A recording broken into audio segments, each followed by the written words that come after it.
নদিয়া গোত্রে নিত্যানন্দ মহাজন পাঠিয়াছে নাম হত জীবের কারণ। আরো জোরে হাতে তালি, আরো জোরে বলুন, প্রেম সে বলুন।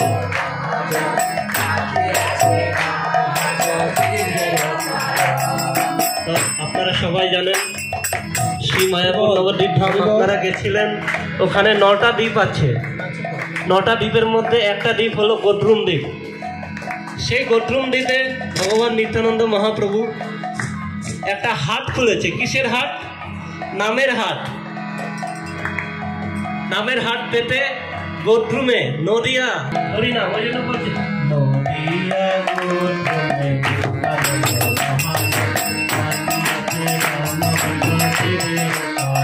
বলো।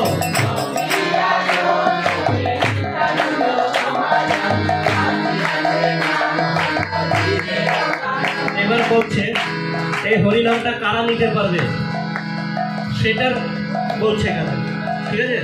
সত্যবান জন হে সত্যবান জন, বলো। এই হরিনাম নিতে গেলে একটা পাত্র লাগবে, সেই পাত্রটা হলো শ্রদ্ধা, ঠিক আছে? আর কিচ্ছু লাগবে না। সত্যবান জন হে সত্যবান জন, বলো।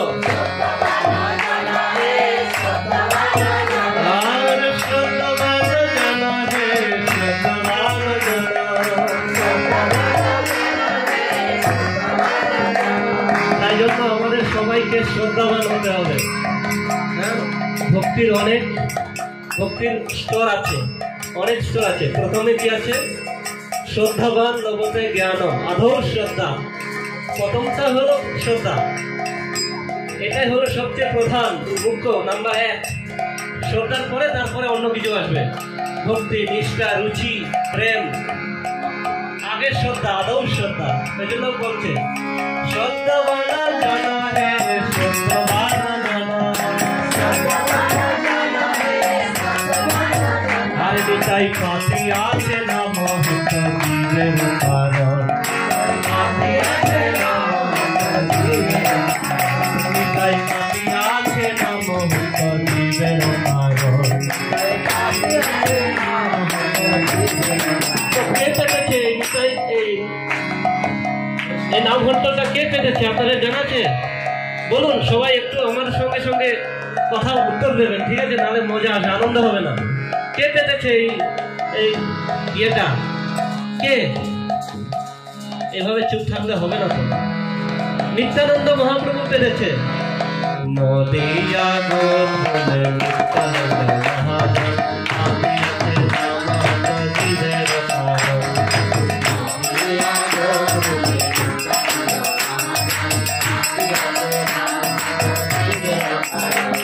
এবার এরপরে কি বলছে দেখুন, প্রভুর আজ্ঞায় ভাই মাগিয়ে ভিক্ষা। ভালো, আরো জোরে হাতে তালি। প্রভুর আজ্ঞায় ভাই মাগিয়ে ভিক্ষা। একটু আগে আমি বললাম না, মহাপ্রভুর আদেশ পালন করতে হরিদাস ঠাকুর, নিত্যানন্দ প্রভু, আরো যত সব আচার্যরা ছিল, তারা গৃহে গৃহে দুয়ারে দুয়ারে গিয়ে কি বলছে? একটা ভিক্ষা চাইছে। কি ভিক্ষা?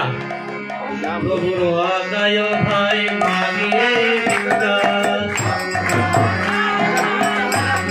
হাতে তালি। প্রভুর আজ্ঞায় ভাই মাগিয়ে ভিক্ষা। আরে বলো কৃষ্ণ ভজ কৃষ্ণ করো কৃষ্ণ শিক্ষা। এটাই একমাত্র ভিক্ষা চাইছে। কি? মুখে কৃষ্ণ নাম বলো, আর কৃষ্ণের ভজন করো, আর কৃষ্ণের নাম প্রচার করো, অন্যদের জানাও। বলো কৃষ্ণ ভজ কৃষ্ণ করো কৃষ্ণ শিক্ষা। আহা নদিয়া নদিয়া নিত্যানন্দ মহাজন পাঠিয়াছে নাম হত জীবের কারণ। বলো।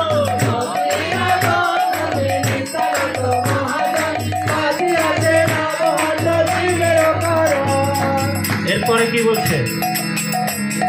এটা হলো প্রথম স্তর গেল। এরপরে আস্তে আস্তে আরো লেভেল বাড়বে। কি বলছে? অপরাধ শূন্য হয়ে লহ কৃষ্ণ নাম, অপরাধ শূন্য হয়ে লহ কৃষ্ণ নাম। আমরা জানি হরিনামের 10টা মুখ্য অপরাধ আছে। তার মধ্যে একটা প্রধান অপরাধ হলো হরিনামের বলে পাপ করা বা অপরাধযুক্ত নাম করা। নামের বিভিন্ন স্তর আছে, নামাভাস, নাম অপরাধ, শুদ্ধ নাম। ঠিক আছে? এবার আমরা অপরাধযুক্ত নাম করি অনেকে, মানে হরিনামও করছি আবার সাইডে অন্য কিছুও করছি, টিভি দেখছি, মোবাইল দেখছি, খেলা দেখছি, হ্যাঁ, মন দিয়ে করছি না। এটা কি হয়? নামের অপরাধ হয়। এখানে ওই জন্য বলছে আরে অপরাধ শূন্য হয়ে লহ কৃষ্ণ নাম, অপরাধ শূন্য হয়ে লহ কৃষ্ণ নাম, ওরে অপরাধ শূন্য হয়ে লহ কৃষ্ণ নাম, অপরাধ শূন্য হয়ে লহ কৃষ্ণ নাম। আমরা যখন অপরাধ শূন্য হয়ে কৃষ্ণ নাম করব, তখন আমাদের কৃষ্ণের সঙ্গে কি সম্পর্ক সেটা আমরা উপলব্ধি করতে পারবো, সেটা আমরা আস্তে আস্তে জানতে পারবো, তা না হলে জানতে পারবো না। তাই জন্য বলছে অপরাধ শূন্য হয়ে লহ কৃষ্ণ নাম, এবার কৃষ্ণ মাতা কৃষ্ণ পিতা কৃষ্ণ বলরাম,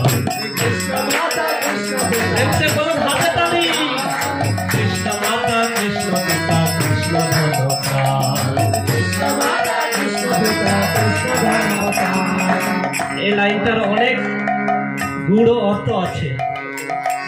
আমাদের এই জগতে যত সব সম্পর্ক আছে, মা বাবা, ভাই বোন, স্ত্রী স্বামী, ভাই, হ্যাঁ, ছেলে পুলে মেয়ে, সব হলো অস্থায়ী সম্পর্ক। এগুলো কয়েকদিনের মাত্র। আমরা যতদিন এই জগতে আছি, এই শরীরে আছি, ততদিন এই সম্পর্ক, তারপরে আর কেউ কিচ্ছু নেই।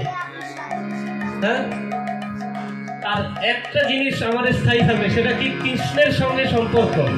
জীবের স্বরূপ হয় কৃষ্ণের নিত্য দাস। আমরা ভগবানকে মা বাবা, ভাই বোন, বন্ধু, সখা সবকিছু বানাতে হবে। হ্যাঁ, এরকম অনেক অনেক ভক্তরা আছে, ভগবানকে বিভিন্ন সম্পর্কে জড়িয়ে তারা ভজন করেছেন। কৃষ্ণ মাতা কৃষ্ণ পিতা কৃষ্ণ ভগবান, বলো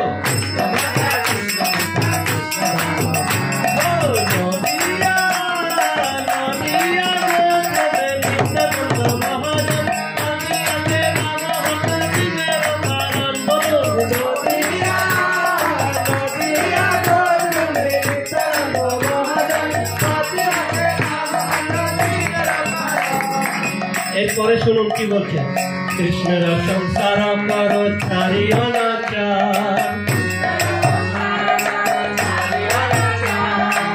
এটা কিন্তু খুব গুরুত্বপূর্ণ। কি বলছে? কৃষ্ণের সংসার করো ছাড়ি অনাচার। আমাদের কিচ্ছু ছাড়তে বলা হয়নি যে বিয়ে করতে পারবে না, সংসার সন্তান উৎপত্তি করতে পারবে না, চাকরি করা যাবে না, টাকা পয়সা ইনকাম করা যাবে না, কিচ্ছু বলছে না। কি বলছে? সংসার করো। কৃষ্ণ কিন্তু কি বলছে? কৃষ্ণকে পরিবারের মধ্যস্থ হিসেবে রাখুন, আর এইভাবে করুন সবকিছু ভগবানের জন্য। ভগবানের জন্য রান্না বান্না, পরিষ্কার ঘর বাড়ি, ছেলে পুলেকে মানুষ করা, সবকিছু ভগবানের জন্য। আর খালি একটা জিনিস ছাড়তে হবে, যেটা হলো অনাচার। 4টে, আমরা যখন দীক্ষা নিই, 4টে নিয়ম আমাদেরকে গুরু নিষেধ করে। কি কি জানেন আপনারা? অবৈধ সঙ্গ করা যাবে না, নিজের স্বামী বা নিজের স্ত্রী ছাড়া অন্য কোনো অবৈধ সঙ্গ করা যাবে না, এটাকে বলে অনাচার। তারপরে জুয়া খেলা যাবে না, মানে টাকা পয়সা একদিকে বৃদ্ধি করার জন্য, অনেক কামাই করার জন্য জুয়া খেলায় লাগালাম, এসব করা যাবে না। আর মাছ, মাংস, আহার, ডিম এগুলো খাওয়া যাবে না। এগুলো কি? অনাচার। কারণ এগুলো হলো অন্য জীব, এদেরও প্রাণ আছে, এদের কষ্ট দিলে আমাদেরও কষ্ট ভোগ করতে হবে পরের জন্য। যেমন কর্ম তেমন ফল। আরেকটা, নেশা, ভাঙ, এসব বিড়ি, সিগারেট, গাঁজা এসব খাওয়া যাবে না। এই 4টে জিনিস নিয়ম আমাদের মানতেই হবে, নিষিদ্ধ। এই জন্য বলছে কৃষ্ণের সংসার কর ছাড়িয়া অনাচার,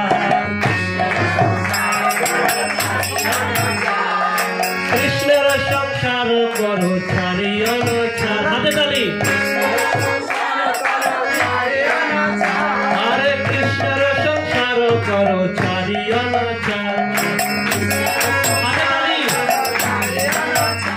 আচ্ছা, লাস্ট আরেকটা লাইনে কি বলছে, ও জীবে দয়া কৃষ্ণ নাম সর্বধর্ম সার। কতটা সরল দেখুন, আমাদের আচার্য বৃন্দরা আমাদের জন্য কতটা সুযোগ, কতটা সহজ করে দিয়ে গেছে। কতটা পুরাণ আছে আমাদের মধ্যে কে জানে? 18টা পুরাণ আছে, 108টা উপনিষদ আছে, কতগুলো সূত্র আছে, হ্যাঁ, ভগবত গীতা, মহাভারত, রামায়ণ, কত গ্রন্থ আছে, কত শাস্ত্র আছে। আর আমাদের এই কলিযুগে, আমাদের এই পরিস্থিতিতে আমাদের সময় কোথায় এতগুলো করার, জ্ঞান অর্জন করার? আমাদের সেজন্য কি করেছে আচার্য বৃন্দরা? তাদের সমস্ত সময় না খেয়ে না দেয়ে না ঘুমিয়ে আমাদের জন্য সমস্ত শাস্ত্রের নিছক সার রেখে দিয়ে গেছে এই ভজনের মাধ্যমে। কিচ্ছু করতে হবে না, জীবে দয়া কৃষ্ণ নাম, এই দুটোই হলো সর্বধর্মের সার। তাহলে আর কি লাগবে বলুন? আর কিচ্ছু করতে হবে না। আমাদের কোনো জীবের প্রতি অহিংসা, কাউকে কষ্ট দেওয়া যাবে না, দুঃখ দেওয়া যাবে না, হ্যাঁ, সবার প্রতি শ্রদ্ধা থাকতে হবে।